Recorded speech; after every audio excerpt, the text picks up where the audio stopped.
We'll get started. Welcome, everybody. My name is Mina Jane, and I'm the director of the Ashland Public Library in Massachusetts. I see a lot of Massachusetts folks here, but I know that people are coming from all over the country because this is such an exciting and interesting and really important topic. We're going to be talking with Sarah Robertson-Barnes about sustainability as a family.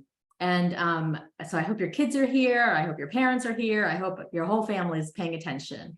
But before we get to Sarah, I just have a few things to say. One is I'd like to thank the Friends of the Ashland Library for supporting all of our programming. We couldn't do it without them.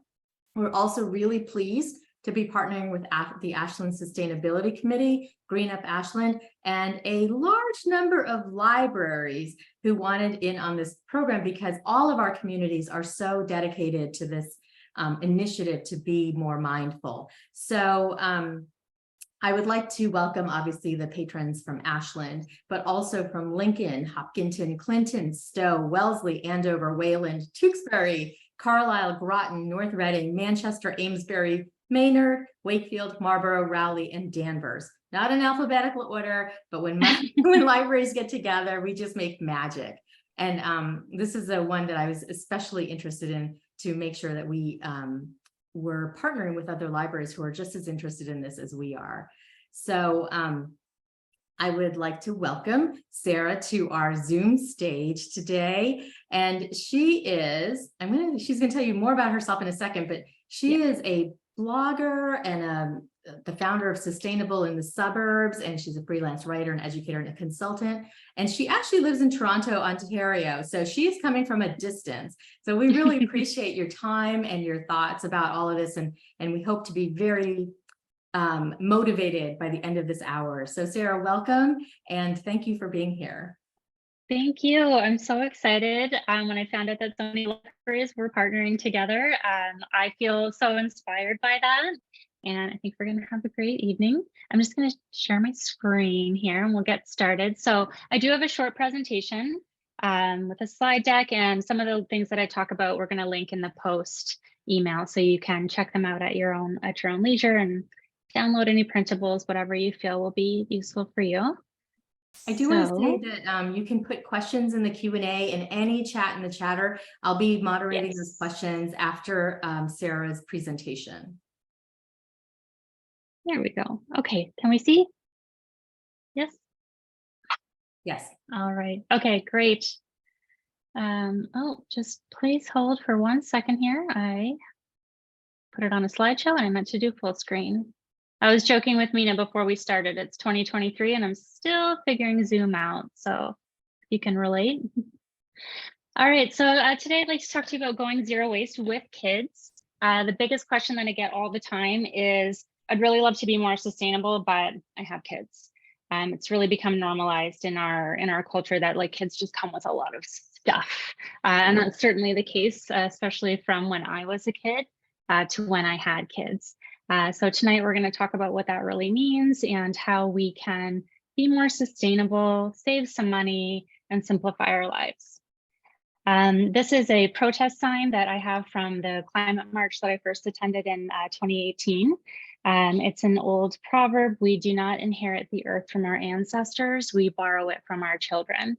And this is something that I actually have up on the wall in my house now to keep me motivated for why I'm doing this. We need to keep the earth in the same or better condition than we found it for our children and for theirs. So I'm Sarah. I'm the founder of Sustainable in the Suburbs, which is a sustainable living resource here in Ontario, Canada, where I am. I'm a zero waste educator. I usually call it sustainable living now, as there's no such thing as zero waste, as we'll get to in a second. I'm a sustainability writer. I'm a speaker. I'm a small business consultant, sort of jack of all trades. This is me at a local package free shop getting chips in my own container, and they did not make it home. So this is our eco-family journey. I've always been a tree hugger since I was in high school back in the 90s. We used to have an environmental science course here in Ontario. And like a lot of us, I had that one teacher who was really instrumental in shifting what I wanted to do in my life, and that was become a science teacher. And now what I'm doing. So these are my two little guys. We're at Francina Gorge in New Hampshire a couple summers ago. A little bit about our family. I started reducing plastic use when I was diagnosed with infertility. I kind of went down the rabbit hole on the internet of what could be causing it and learned a lot about plastics from there. And that sort of has morphed into where we are now. And we went zero waste about 7 years ago when I first found the hashtag on Instagram and realized there were other folks like me wanting to really intensify what we were doing in terms of living an eco-friendly lifestyle and starting to make that more mainstream. My guys are 10 and 11 now, so I'll talk about going from little kids up into preteens as we go. So before we start, I really just want to commend you on what you are probably already doing. That's what brought you here today. You're probably already bringing your own bag everywhere you go. There's so many reusable totes out there now. And I think some of you are probably even bringing your own produce bags and that sort of thing to the store.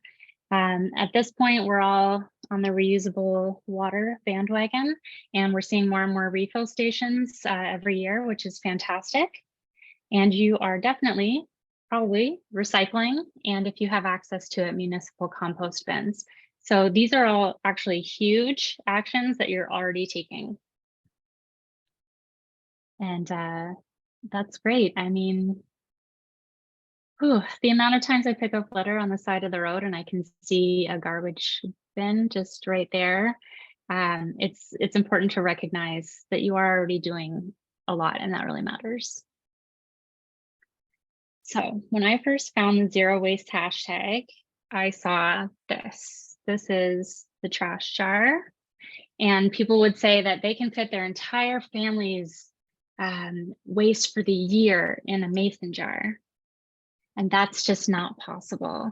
This is a prop that I made for my talks. This is the waste that my family created in one day. And this is with a lot of conscious effort. So if you see something like this, just know that the math ain't mathing on that. It's really not possible in our current linear economy to create this amount of waste in a year, and that's not your fault. This is a red flag.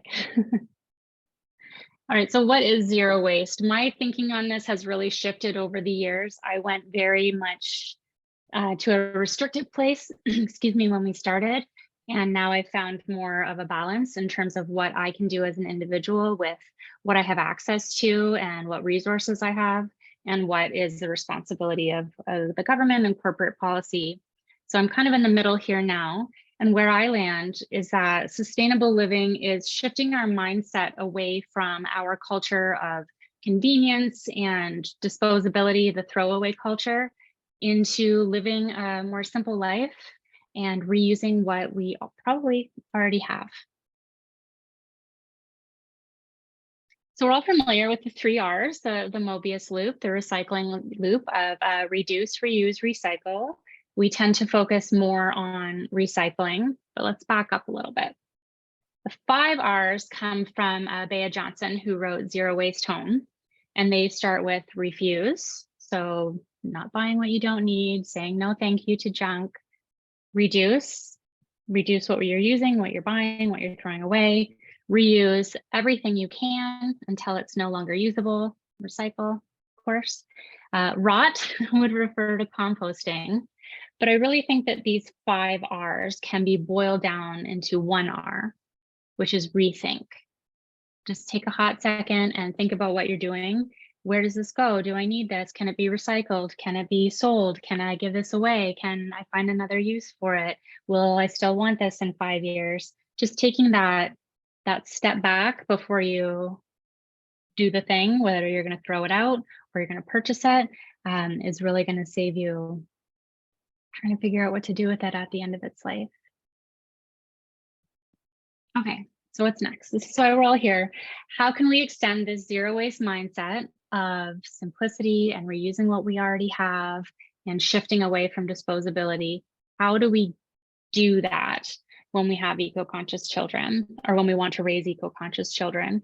If your kids are smaller, you're in a great spot because you are going to be teaching them just basic life skills. You're going to be setting them up with some scaffolding to live more sustainably in the future. And if your kids are older, this is a great conversation starter. They're probably learning a lot of this at school. They're hearing climate news and they're starting to wonder what they can do. The Gen Z kids are so inspiring to me. So maybe you're here because your kids want to do this and you're wondering where to begin as well. So let's get started. Okay, so I'm going to break it down into 4 main categories of how to go zero waste with kids. So first, we're going to choose your approach. Nobody can do everything. It's simply not possible. So we're going to really hone it into your particular interests and circumstances. The next part is going to be managing your expectations. I went into zero waste with this being my expectation, and that was simply not doable. So we really want to figure out what is a reasonable amount of things that I can do with the current, emotional bandwidth that I have. What can I afford? What do I actually have time for? I'm going to give you some practical tips, some simple swaps, some things you can start doing today. All right. So choose your approach. My approach, as I mentioned, when I first got into it, was to do everything all at once. And that did not work. Your changes that you make are going to have to be sustainable for you. So you're going to think about, what am I really interested in? If you're interested in fashion, you can start with your clothing. If you're already interested in thrifting, that's going to be a fantastic entry point for you to start to get some inroads in your community with other folks who like the circular economy, keeping things in use and out of the landfill. If you're really into gardening, if you're really into social justice causes, there are different entry points into climate action that you can take based on what you really love doing and what your skills are. So what are you really good at? Are you great at mending, at repair? Do you like giving presentations? Are you a great writer? Are you a graphic designer? We need all of the skills working together in order to move our communities toward a greener future.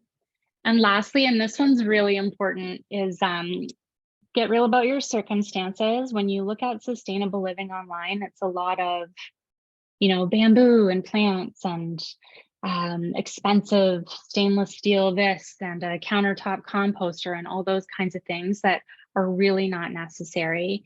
And what you're able to do as an individual is going to really depend on your location, where you're living, and what you have access to. If you are living in a rural community, then taking transit everywhere is not something that's going to be feasible for you. You got to depend on your budget. We can't all afford to be purchasing locally made, like soaps and other things. That's okay too. You're going to put your money where it's going to stretch the farthest for you, especially these days with the cost of everything going up. It's going to depend on what you need.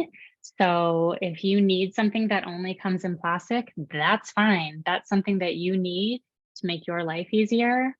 That's okay. That's not a concern. Your health always comes first. And finally, your access. So I live in the suburbs. I don't really have access to a lot of, like cute little shops and refills and that sort of thing. It's a lot of big box and a lot of driving everywhere. So that is what it is. And we're going to figure it out. Okay. So I mentioned managing your expectations. The number one thing I have to recommend is to really be realistic and go slowly. This is about changing your habits, not about just, buying a better water bottle or a better coffee cup. It is about changing your habits, and that takes time. So go slowly with the changes that you want to make and build doable habits. How to get the family on board. This one's tricky. I got asked this a lot. How did I get my husband on board? And again, I had to choose my approach. What's he interested in? He's really interested in buying things secondhand as much as possible. He's become a wizard at Facebook Marketplace. So anything that, you know, the kids want, this Lego set, this PlayStation game, he's been able to find all of it secondhand. So we're not purchasing anything new. We're keeping things in our local community in use and out of the landfill. So you're going to want to do a bit of Jedi mind trick with your spouse or with the grandparents or whomever to find their entry point and see how you can get them on board. If you have older children, it's also a good idea to have a family meeting and talk about, you know, why do we want to do this? Why do we want to try to be more eco-friendly, and what are we hoping to get out of it as a family? And make sure that you have everybody's input before you start just making sweeping changes and announcing there won't be Kleenex anymore, or whatever the changes you decide to make. And the last one, and I really can't stress this enough, is it's okay to be an imperfect environmentalist. Any change that you make has to be sustainable for you. And by that, I mean, if you want to switch to, let's say, all plastic-free toiletries, if you can find those locally and they're easy to grab, it's on your route, that's fine. I had reached a point where I was making toothpaste and dish soap and laundry detergent and all of these different things that I just didn't have access to, and I got really burnt out on it. And I stopped doing it because it wasn't sustainable for me. So I had to, you know, sort of take a step back and reevaluate what I was doing and make it so that it fits seamlessly into how I do things. Okay, practical tips. And the biggest one is going to be involve the kids in what you are doing.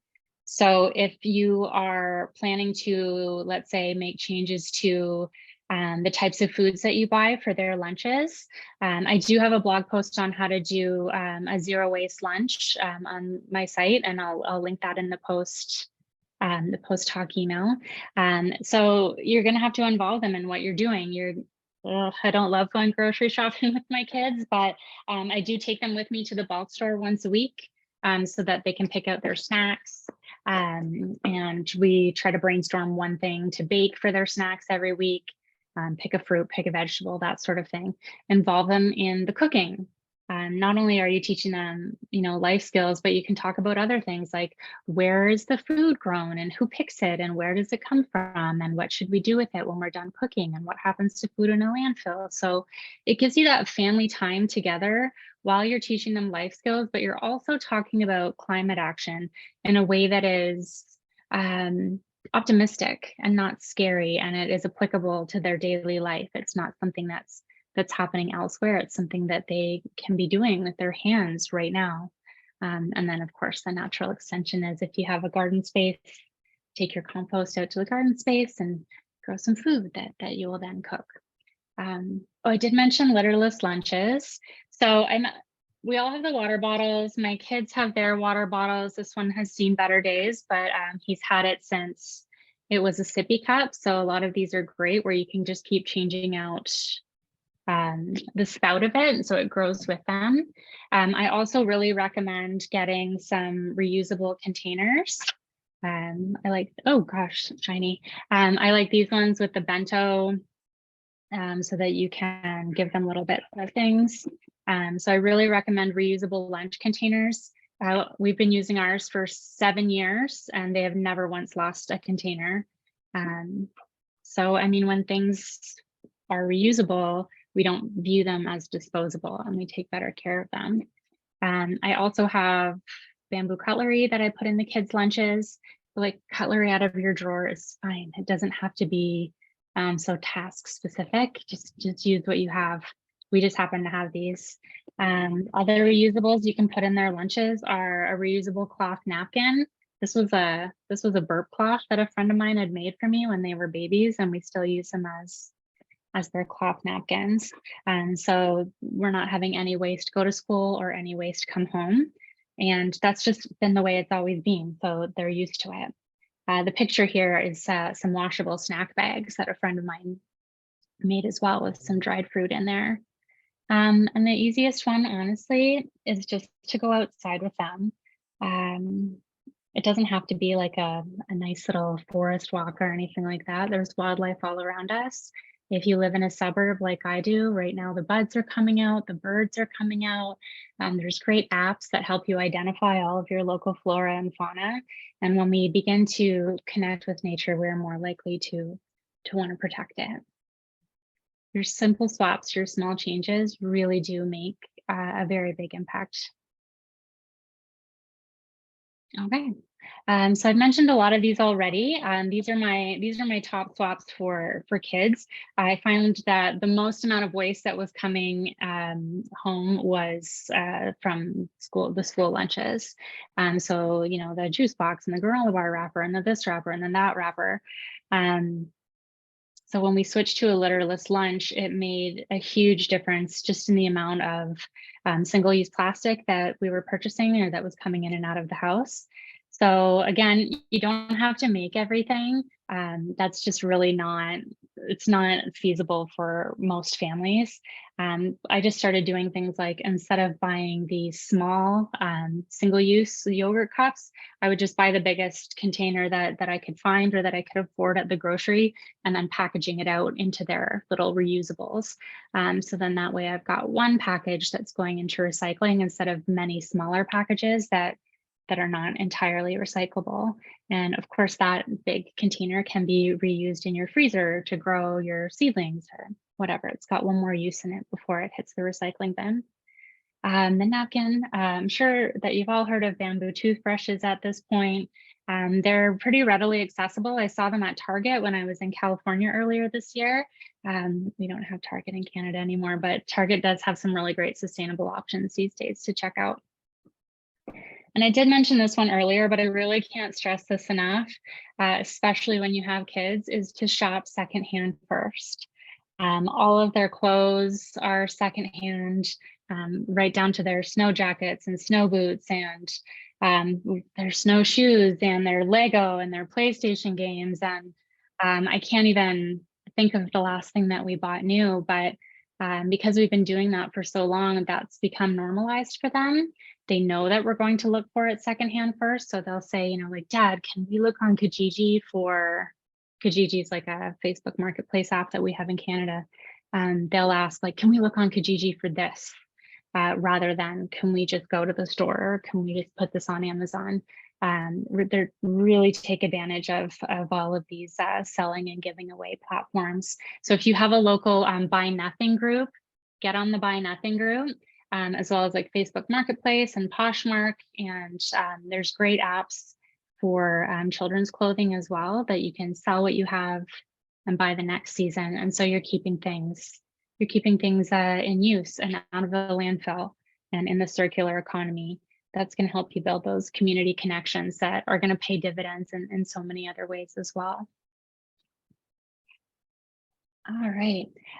So on the left here, I'm going to put this in the, I almost said show notes, that's a podcast thing. I'm going to put this in the post-talk email.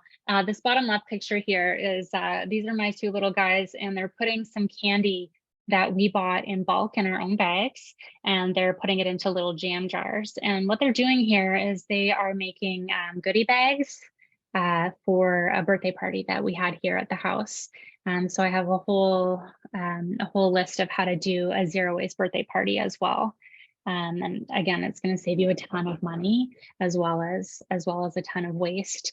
And the moms are all happy because they don't get a bunch of crap in a goodie bag that's going to end up all over the car and broken by the time they get home. Plus a free jar. And again, these are just our containers as we're out in nature and we bring our snacks. And you can see my green water bottle there. I've had this since university. It's also seen better days, but it doesn't have to look cute. It just has to work. Okay. And last but not least, this one is completely free. It's just taking action in your local community. Resilience to the climate crisis is going to depend on how we interact as a community, whether it is, having a community garden or pantry or community fridge, helping each other in times of need. That's how we're going to really get back to how we should be living in harmony with nature is living in harmony with each other. So find a local group, again, that's tailored to your interests, or an organization, and join that. That's how I accidentally joined a bird watching group here in town. I went to a meeting at our local library about our local naturalization and wildlife as I was new to the area. And next thing you know, I'm monitoring bird nests, and I'm out walking the trails by my home once a week and monitoring bird nests, as you do.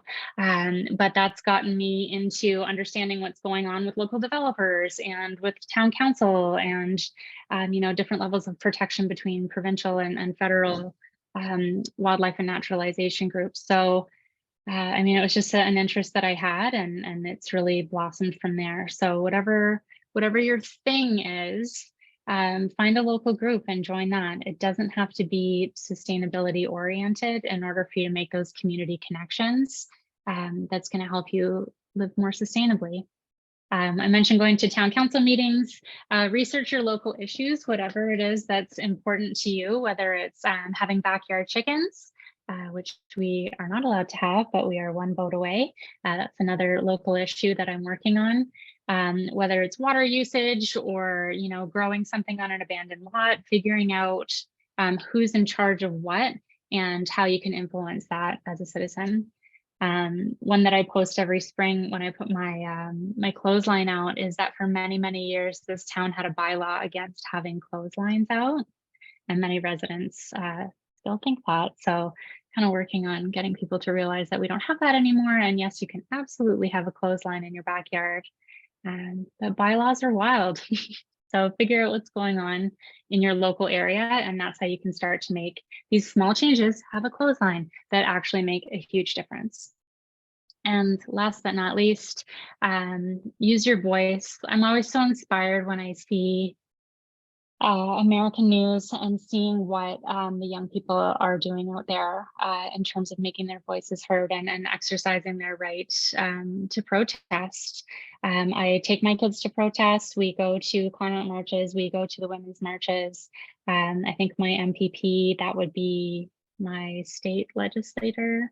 I think they're tired of hearing from me because I'm in charge with them. I'm in touch with them on a fairly regular basis about things that I'm keeping up with. So yeah, agitate for the type of policy that you want. They're not going to change it until we demand it. And the more of us that are making these individual changes at home, we're going to start to shift the conversation, and the policy is going to start going through. And we've seen that go through with the Build Back Better and with various policies that we have happening here in Ontario and in Canada as well. So when we start to work together as a community towards sustainable living in the way that it looks best to us, we start to see the changes happen at a policy level, and then corporations will have to follow suit. Okay, so we are nearing the end of the presentation here. I did want to highlight this though as a thing that you can actually do to get started right away with your kids, and that is do a trash audit. So here's my guys. I bought this chalkboard in lockdown part 1 when we were homeschooling, and it's actually come in super handy for things like this. And so what we did is we pulled out everything that we were going to throw away that week, and we cataloged it.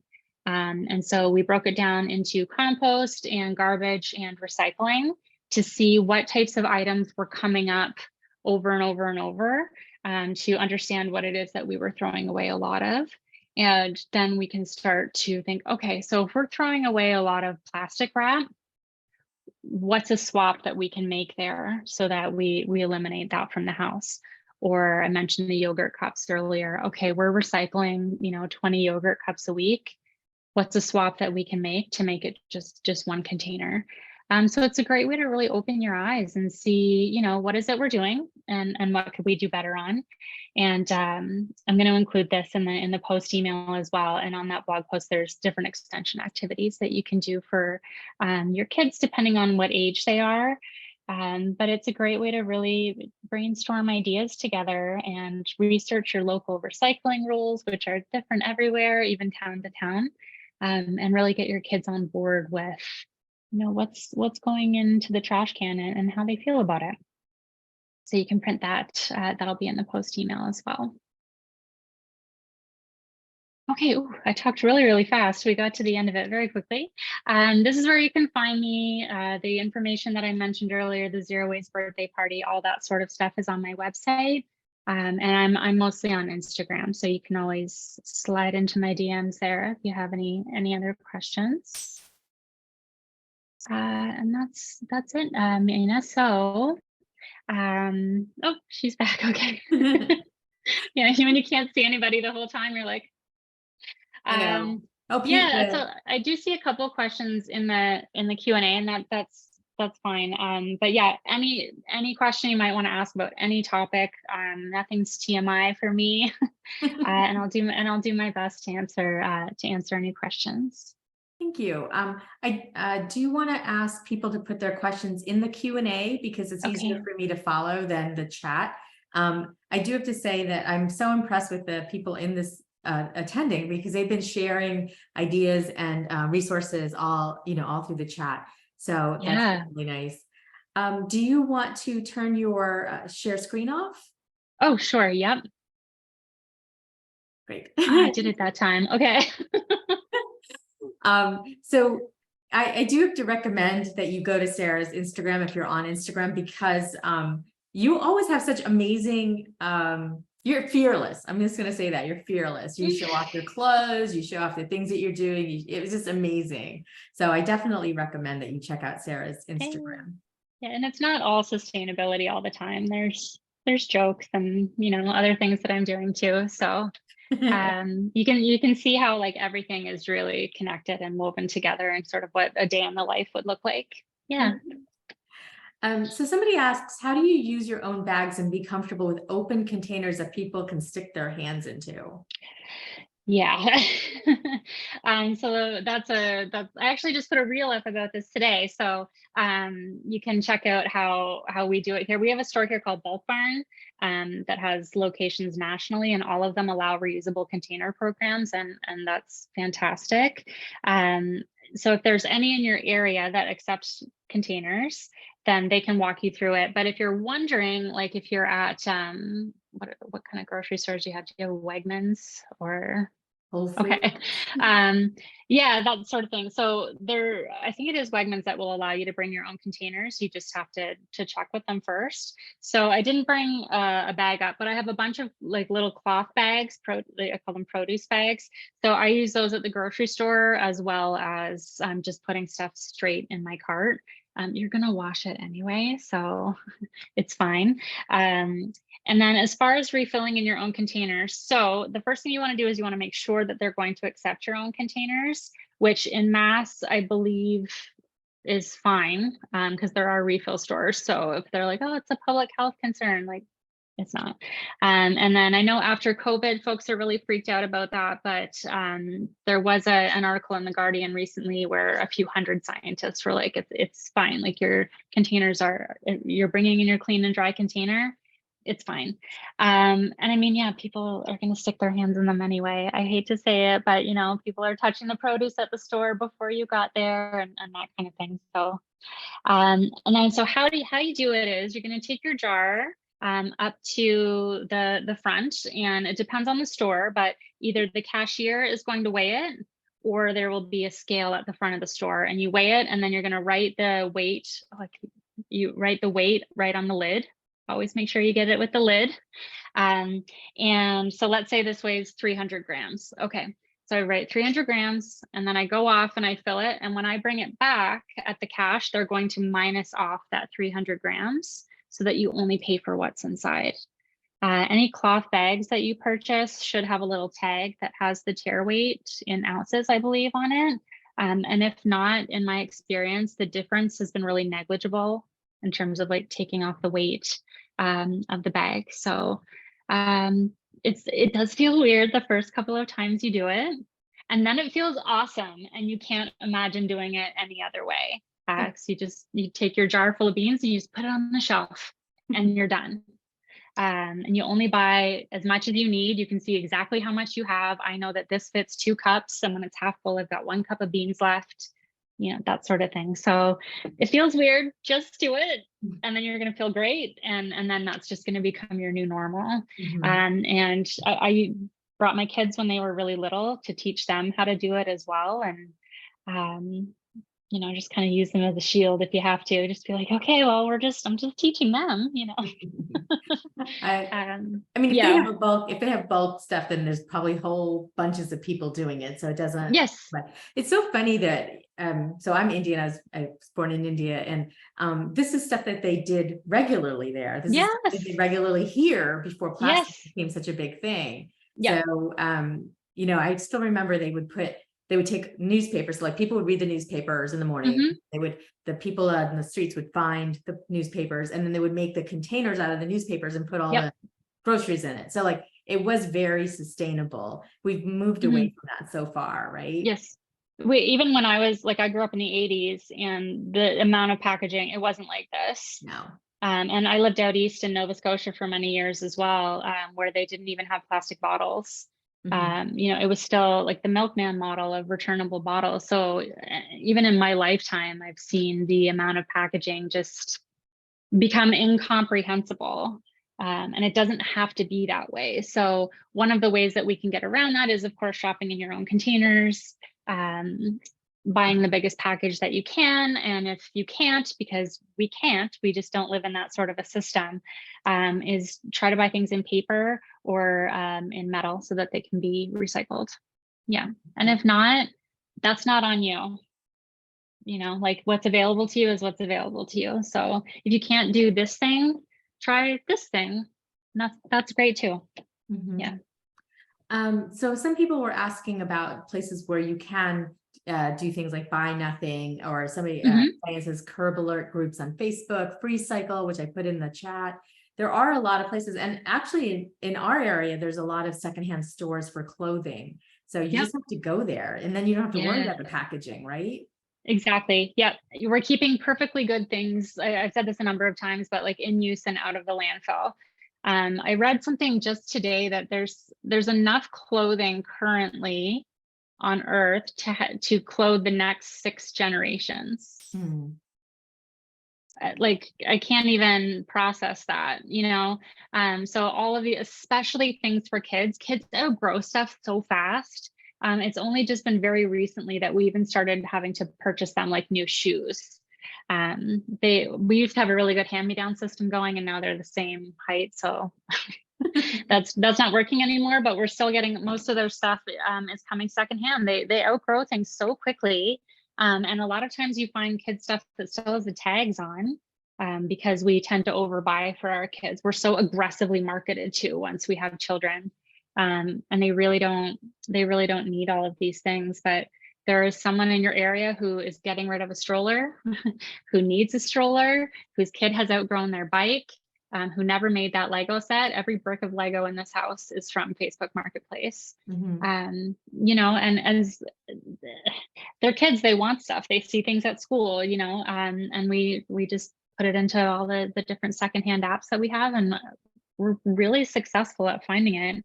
Again, we live near Toronto, so it's a bit more of an urban area, but if you have a really robust Facebook Marketplace and buy nothing community, it's amazing what you can find.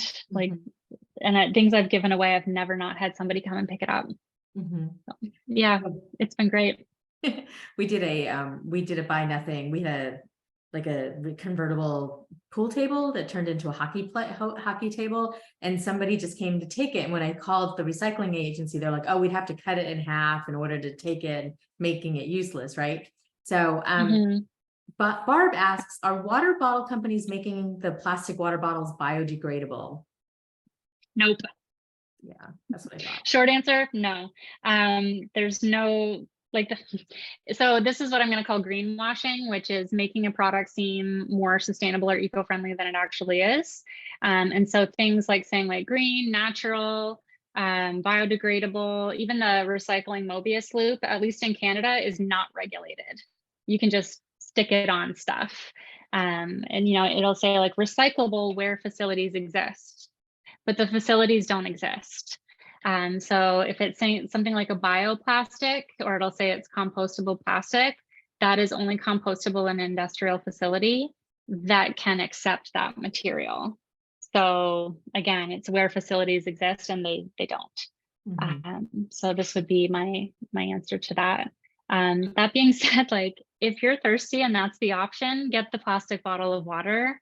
That's your health. But for the most part, like your tap water is fine in most places.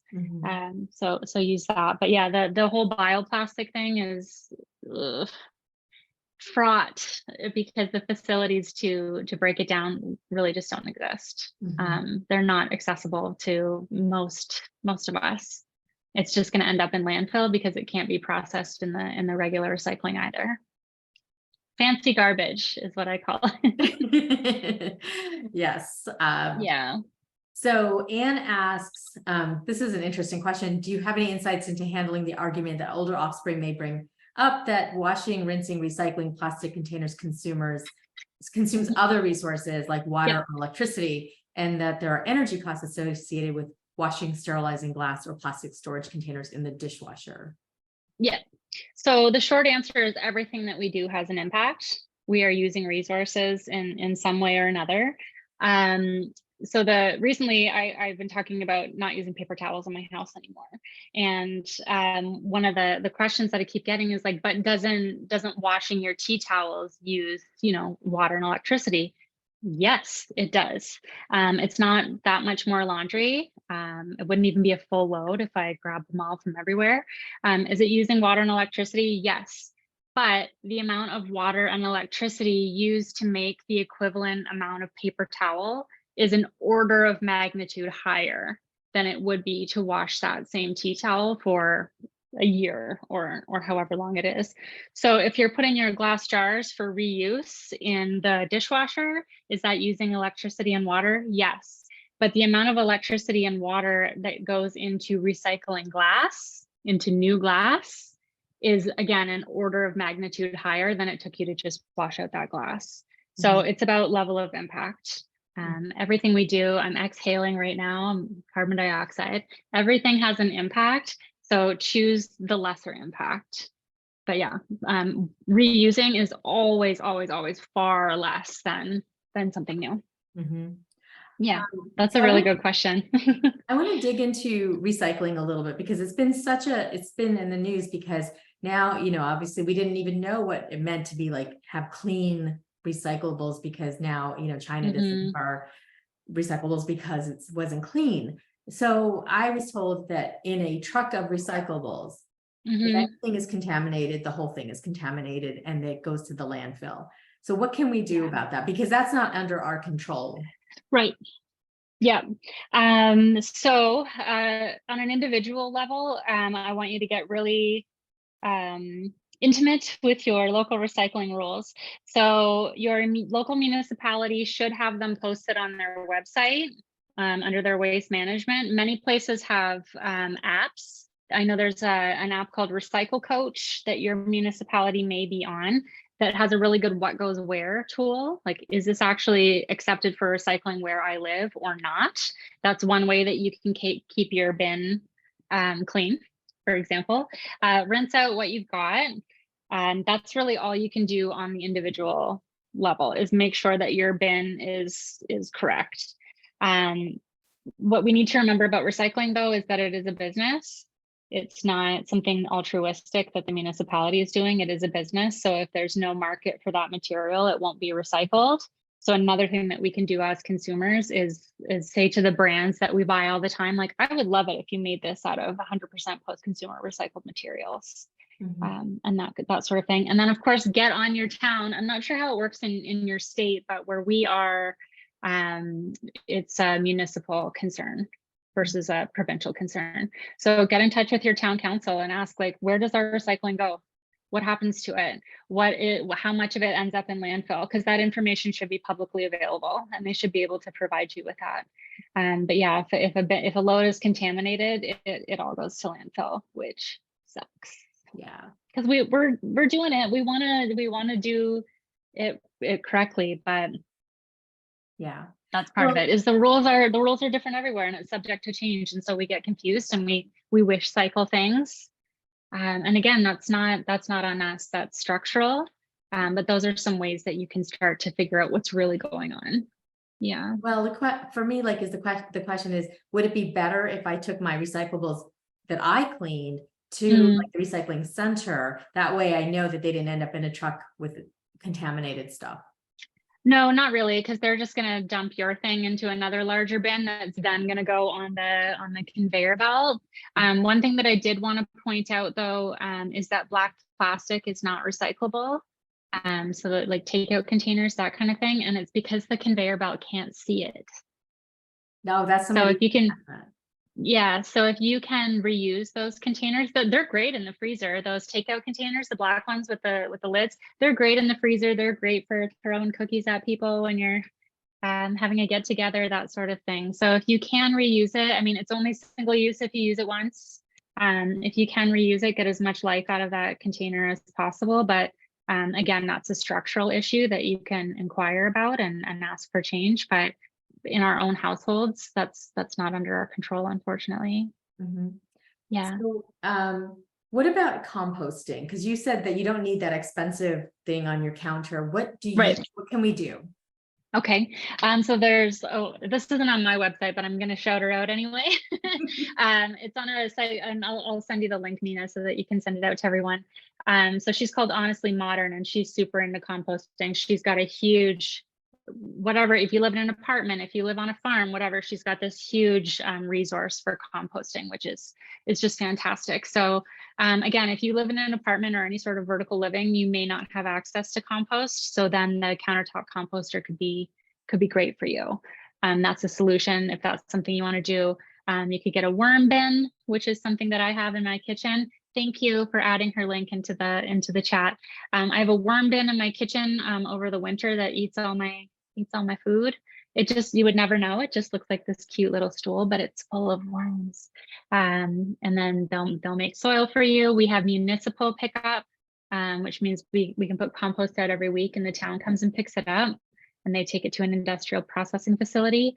And then I also have a bin out in my backyard that we use in the summer to do that. So there's lots of different ways that you can do it if you have access to those different things.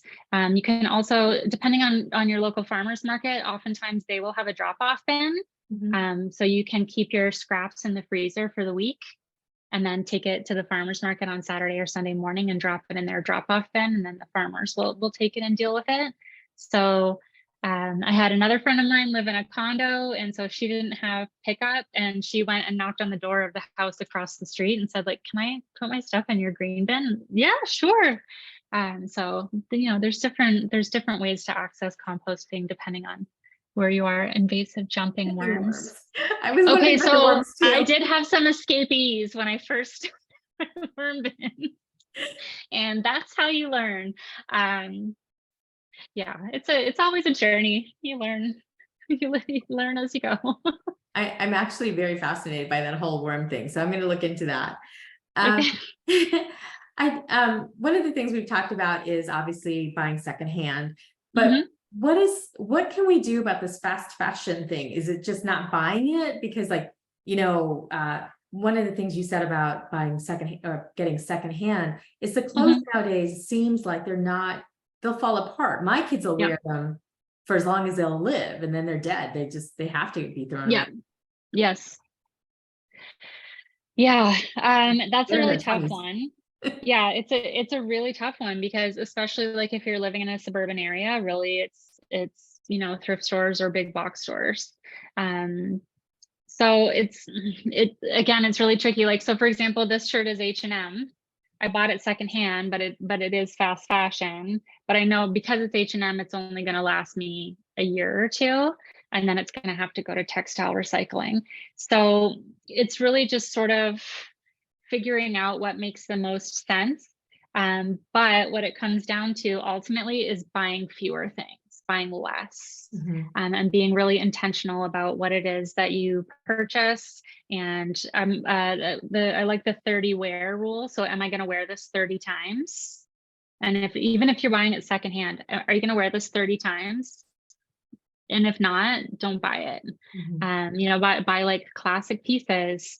I'm not really a sustainable like fashion girly because I just wear like black t-shirts every day. Mina pointed out this is the picture I'm wearing in my profile picture because this is my striped shirt. We know you wore That twice.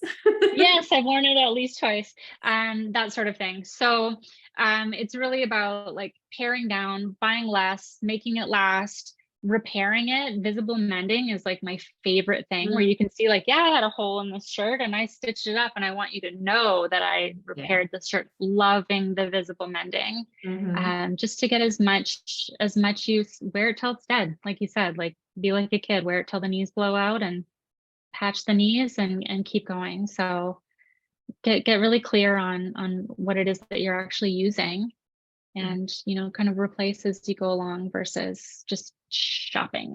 That's a hard one to break. We are trained to shop Yes. from a very, very young age. It's really difficult to break. So I do it at the thrift store now. You get that urge, I gotta go shopping.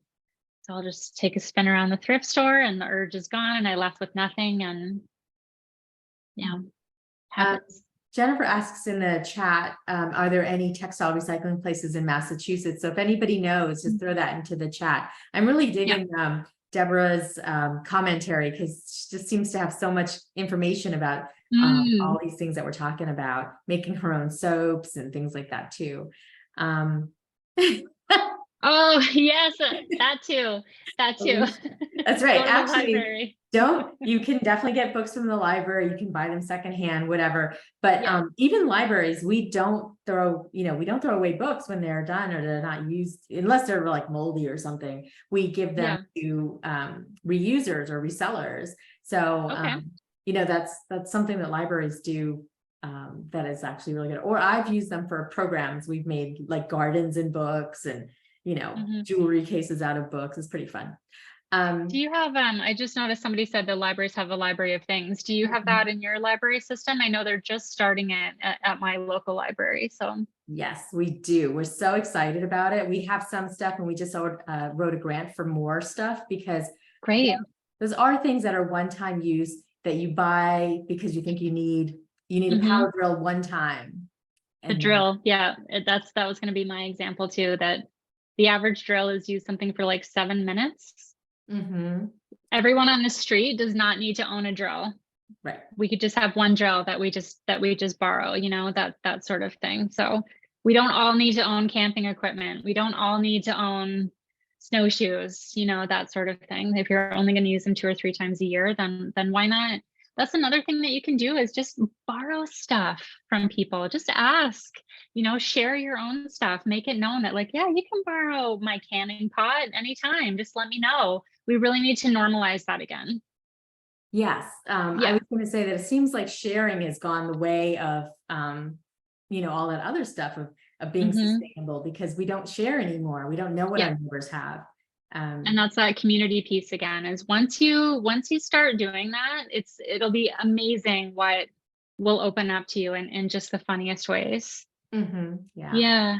Deborah's right. We have lots of great things in our library, things and electronics, Cake pans. cake pans. We don't have cake That's oh, yeah, there that's are libraries that have awesome. them. But I mean, if a library has a library of things, you can go to that library and get it. You might not be able to get it through like delivery or anything, which we do Hmm. have, but you can access almost anything. And we have things like games, like video games, so you don't have to go out Yeah. and buy it. You can borrow it and try it out. So Hmm.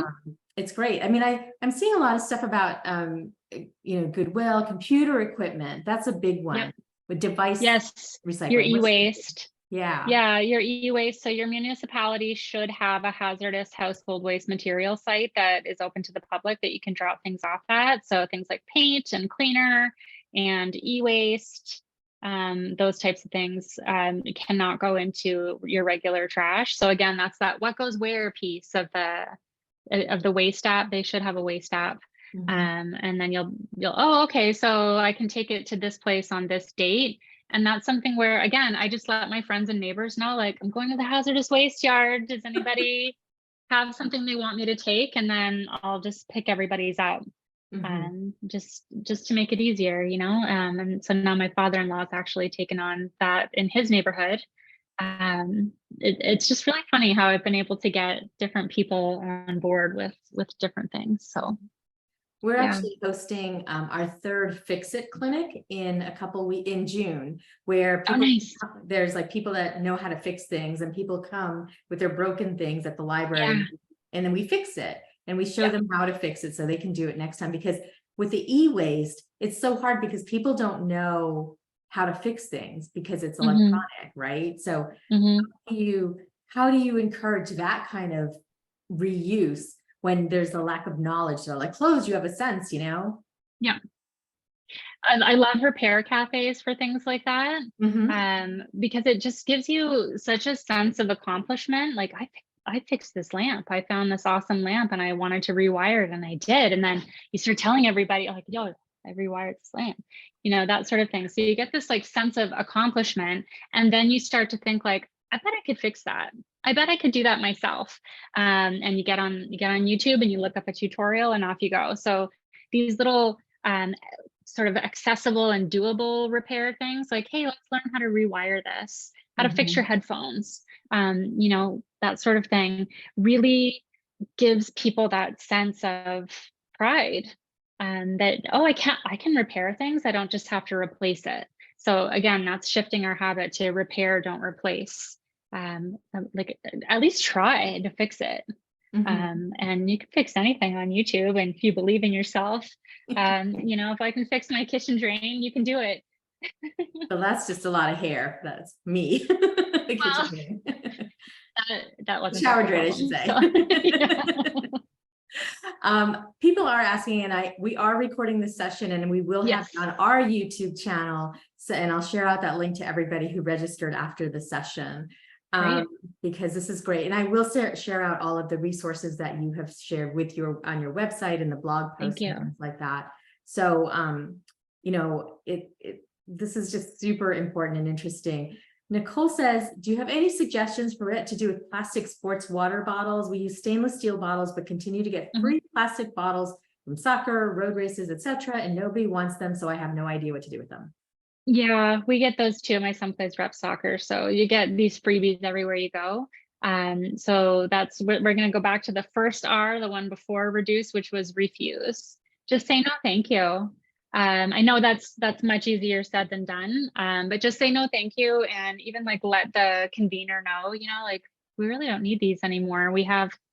I know that the sponsors want to get their bit out there and on all that kind of thing, but there are different ways to do it. And when we say no to swag, we're giving that message that like no one really wants this. You know, it's not something that's useful. And if you do feel the need to contact them, like drop a suggestion about what actually would be useful. You know, like, hey, it would be great if you know, instead of it being a plastic water bottle, like why not a hat or something that somebody can actually use, or also nothing. So, or a metal you know, one. Exactly. You know, like something that's going to be used for ages is so much better than something that, because when it's plastic and it's something you don't really want, if you forget it, you're like, oh, well, I just, whatever. You know, you don't go back for it. Whereas my son lost his water bottle on a hike here in town, and we went back for it the next day because that's like a $30 water bottle. That's your water bottle. You're responsible for that. And someone had taken it and put it up on the railing of the bridge when you first go in, and because they were like, oh no, someone lost this, and we found it. And that's the community piece again that that I keep hitting is, you know, when we value the material, we see a big shift. So I don't know if that really answered your question, but yeah, definitely just be like, oh no, thank you, I don't need this. Right. It's funny because when you say refuse, I read that as refuse. Yeah. Accent thing. But have you ever read that book by David Shannon called Too Many Toys? No. Get it from the library. It's such a good example of where children get all of these little tchotchke things that they don't need or want. And So good. And they get overwhelmed by them, and then they don't say, but yeah. Right. Or they expect them. So they don't Yep. understand that when they don't get something for doing nothing, that it's, that's how it should be. But yeah, it's a really, really cute book. Sarah, thank you so much for all of these amazing tips and ideas and inspirations, because I feel like I'm going to go out and get the worms. I don't know about you guys. Let me know if you have any questions, learn from my mistakes. Definitely. I'm going to try not to let them get away from me. But I appreciate everybody who came tonight and listened and learned with us and shared your knowledge too, because community is everything. And I appreciate this community that's going to help us be better at this thing that we are so passionate about. Yeah. So, Sarah, you're amazing. Thank you. Thank you. Everyone slide into my DMs if you have any questions at all. I'm always happy to help or direct you to someone who is more of an expert than I am. But this has been amazing. Thank you so much to everybody in the chat for all your great questions as well. Well, have a wonderful night, everybody, and happy recycling, composting, rethinking. Rethinking. Yes. Good night, everybody. Good night.